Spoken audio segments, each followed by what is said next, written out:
Hello everyone, welcome to my studio and back, and today 10 life hacks with working with watercolor. First one, it's about paper.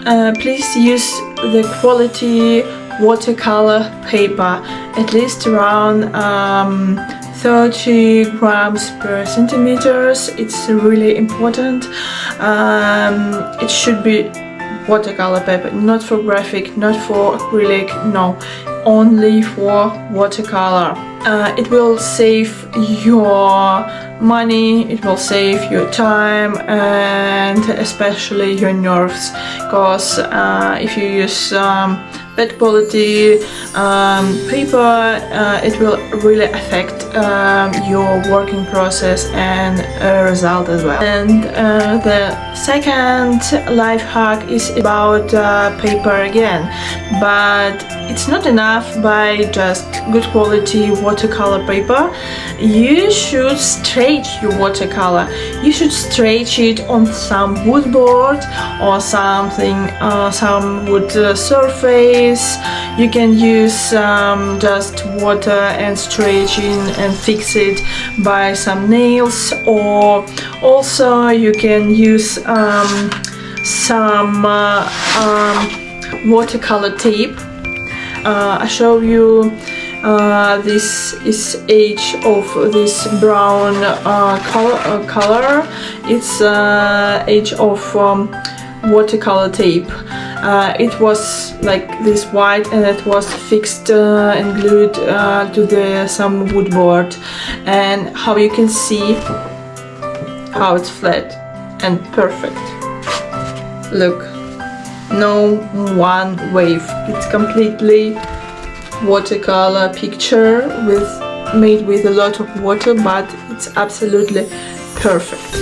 Or another option, you can use special watercolor paper in some pad, what is glued for all 4 edges, and you use it. It's stretched on this glue and fixed, and then after you finished and your picture drawn completely, you just cut off the topmost layer of your paper, your picture, and in this case you have perfectly flat and beautiful picture as well.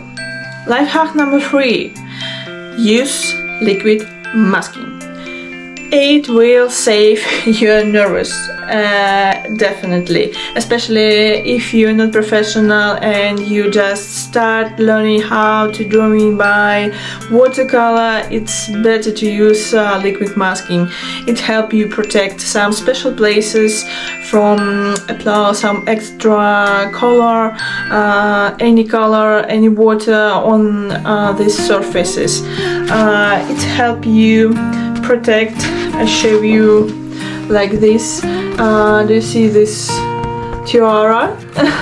This is white. It was kept by using liquid masking.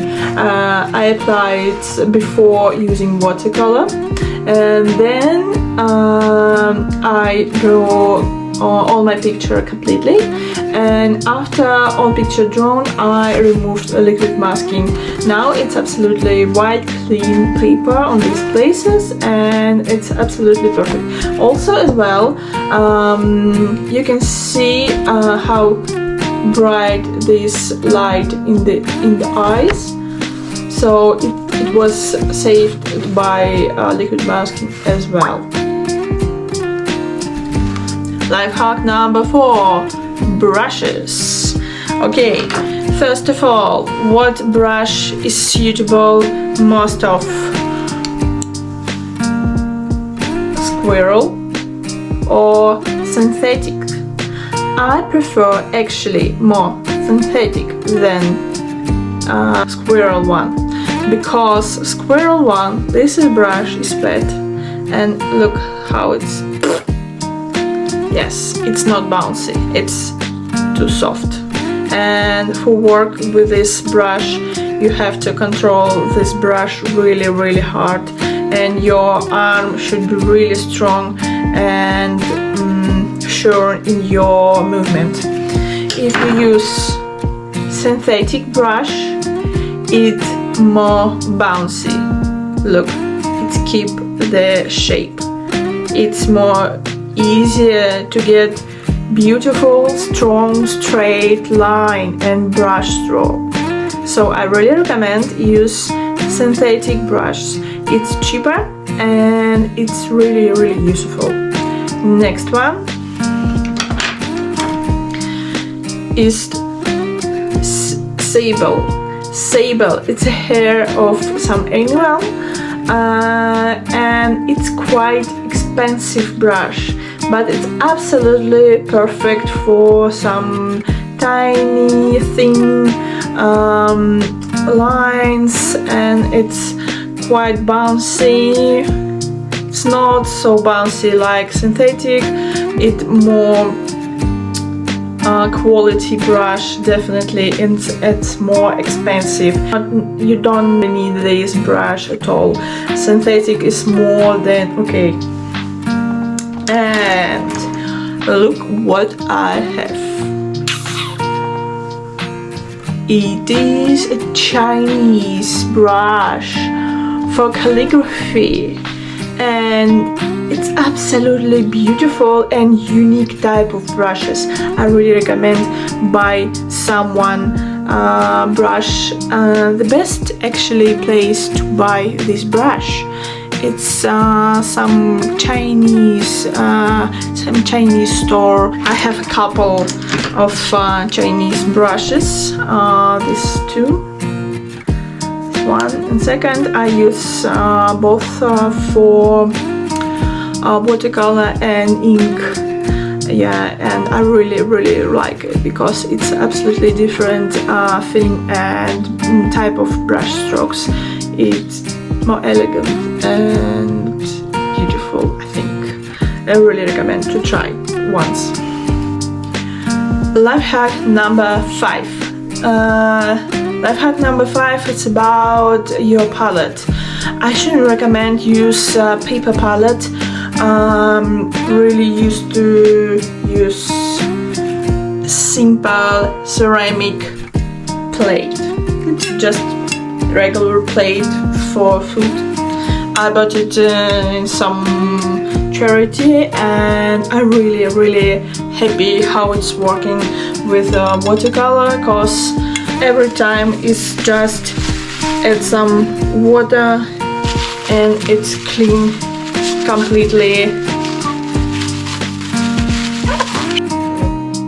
it's absolutely good and reusable.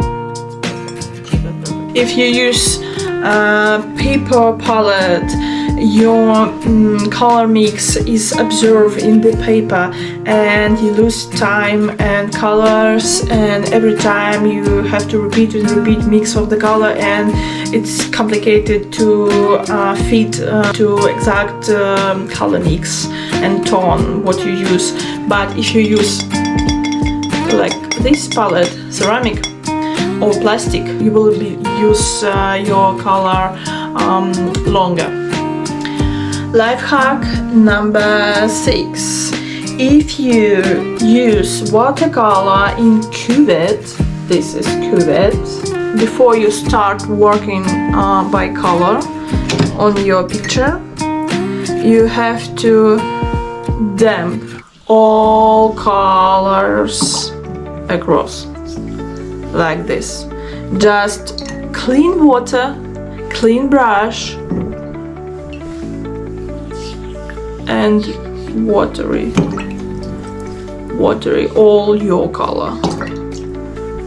And now when all your color full of water, like a little pool of colorful water, only now we can start drawing.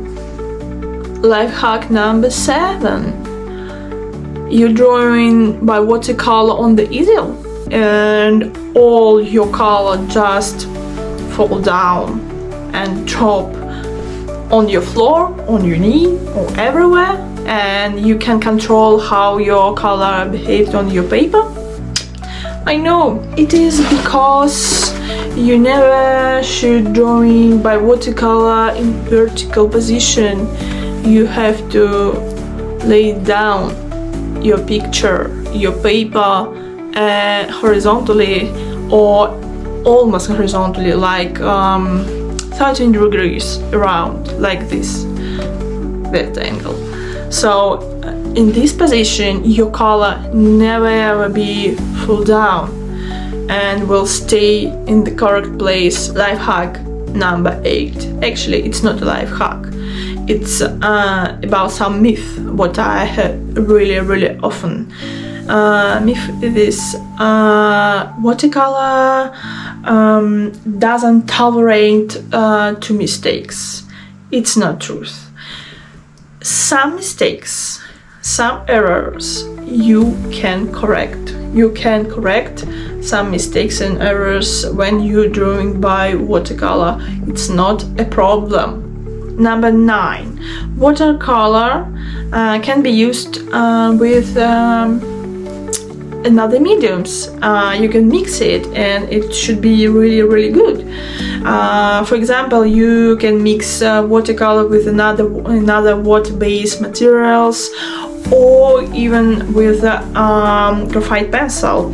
For example, I show you my sketch portrait on what I did by most of picture did by graphite pencil and a little bit add watercolor just to add more juicy and colorful vibe and make it more bright and interesting picture. And you can use this method when you sketching figure or portrait or anyone else. And I think it's really useful and easy way, and it's really fast, and I think it's quite interesting technique. And life hack number 10. Watercolor is faded in the sun. Unfortunately, if you're drawing some watercolor pictures, you have to thinking about how you will save your final artwork. If you would like to put it on the wall, you should frame it properly with UV glass protected, because if it's some cheap plastic or cheap way of glass, it can be protect your picture from the fades. You should thinking about where you keep your picture and what frame you're doing. If you wouldn't like to frame your picture, you should keep your picture in a dark place without any sunlight. And that was my last 10 life hack, and I hope all this information was useful for you. And more about working with watercolor, some more details and techniques and approach, I will show you on the next videos, and see you soon on my channel, and bye bye.